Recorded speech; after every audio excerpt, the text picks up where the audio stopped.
What's up?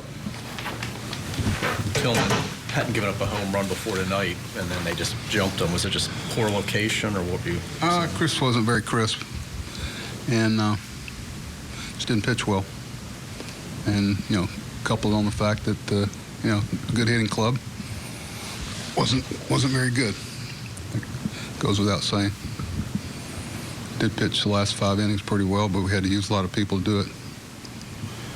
Kind of creates a real challenge for your offense early on.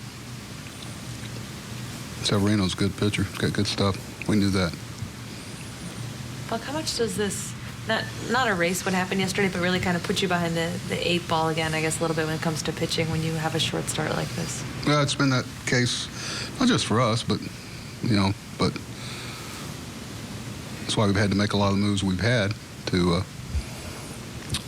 especially with Zach being out. But like I said many times, everybody's got some issues with the club, but starting pitching when you have some short outings, a couple of them in even 4 and 5 innings, it puts a lot of pressure on some other areas and makes you do a lot of things you'd rather not do to keep some continuity. I've said many times that a lot of things that go on with the club overseas and are dictated by how consistent your starting pitching can be. We said that all along.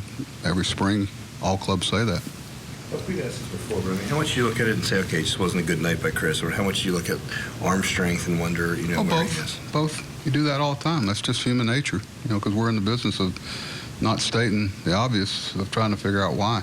You can't. I'm not big on talking about identifying problems. I think they're pretty obvious to everybody, including here and fans, and we see the same things with some of our guys. So we got to figure out why. Sorry, you've watched Chris for a long time, and even years ago, when he would have starts where he's kind of searching for his fastball at first, second inning, you stay with him and you get the good return that you talk about all the time. What's different on a day like today when you have the bullpen up in the third and it's not really like today, he just never seemed to take it to another level and find his way. A lot of times I can see him the first inning or two and he's a pitcher away, and then he kind of gets in step like a lot of pitchers, not just him.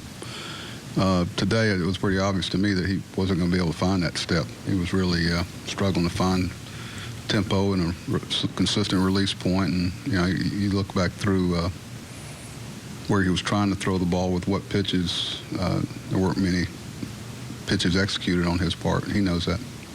We've talked so much about Chris Davis's struggles, and now Manny seems to be in a bit of a slump. Do you see anything there? Yeah, we talk about it every day. Everybody's working as hard as you can. The same person that we think's one of the best players in the game, and I think it's just a reminder to all of us how hard this is to do and how everybody goes through those periods. I can name a lot of people, but it doesn't make it any more palatable or easy to take for Manny. Believe me, he's got a lot of pride, and he and Chris and all, but everybody's going to have that where we're going to be in here talking about it, unfortunately. And, what do you do? I know what he's not doing. He's not giving in. It's just, I talk to him every day, and a lot of other people. Sometimes he knows. It's frustrating for him. If you think it's frustrating for somebody else, triple it, because it's really, and sometimes you can, want it too much, and it's a long process. It just doesn't happen with one swing or one, and they pitch real well. You couple that, he's the best pitchers in the world. They're going to step on your neck when they think you got you down, because they know that you have and will do some damage again. Kind of feeding off of that, it looked like with Manny that he started to kind of find a little bit in Houston. He started to drive the ball a little bit those first couple of games, but then he kind of goes into a little bit of rut. It seems like that's happened a few times where it looks like he's about to kind of get out of it. Yeah. What's stopping that next step, I guess? Well, that's a lot like Dean's question. We got to figure that out. He does, we do. Because but it's not just him.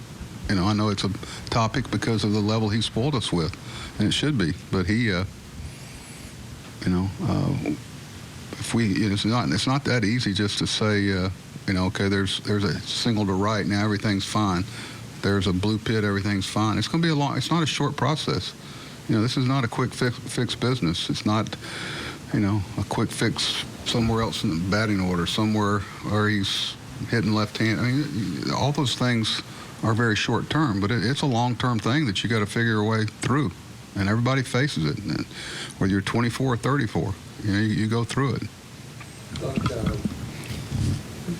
Back to Tillman for a second. He never says a discouraging word to us. He always says he feels great. He always says he's fine. He said it the day before you shut him back down. I mean, it's just the way he is. But do you, behind the scenes, are you confident that you know exactly where he is physically? Well, I think more than y'all or the rest of us, because I'm privy to some things that, it's just not going to talk to the world about. There's not a guy in there that doesn't have something that's a physical challenge.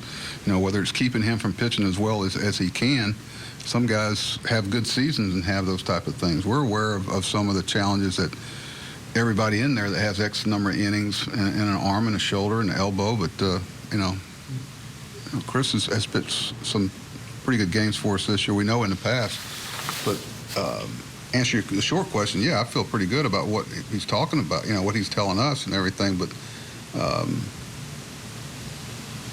there's, it's kind of like you Band-Aid or whatever, you fix one thing, and then there's another one that's always going to be there with every player. It might be, something different than just a physical thing, but I haven't, Chris is a good communicator, and he understands how important it is that the job that he's being asked to do done. He's not going to put the team in harm's way if he doesn't feel like he can do it, but we'll continue to talk to him about it. He's not one of those guys that's going to reach for some excuse, like you said, when things aren't going well and, there's the reason. No, he's a good guy about looking in the mirror. It's a pretty good club over there, and if you're not carrying good stuff and good command, you're going to have nights like tonight.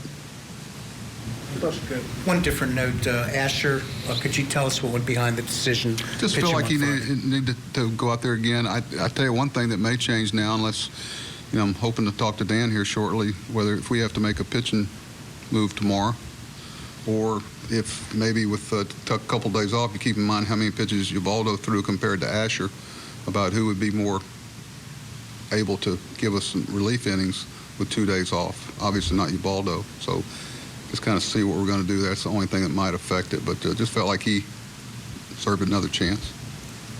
Adam, was it anything to do with the weather, or Well, I think that's what y'all were told, right? Yeah, it was. You got looking at it. The forecast we got was actually another thing we weren't real good at tonight. Was supposed to be misty and pick up rain all through the game, and the field was pretty sloppy during BP. In fact, I was a little surprised we took BP in that. Y'all were down there and didn't think it was going to get any better. I didn't like the risk factor in it. It was my decision. Adam was ready to go.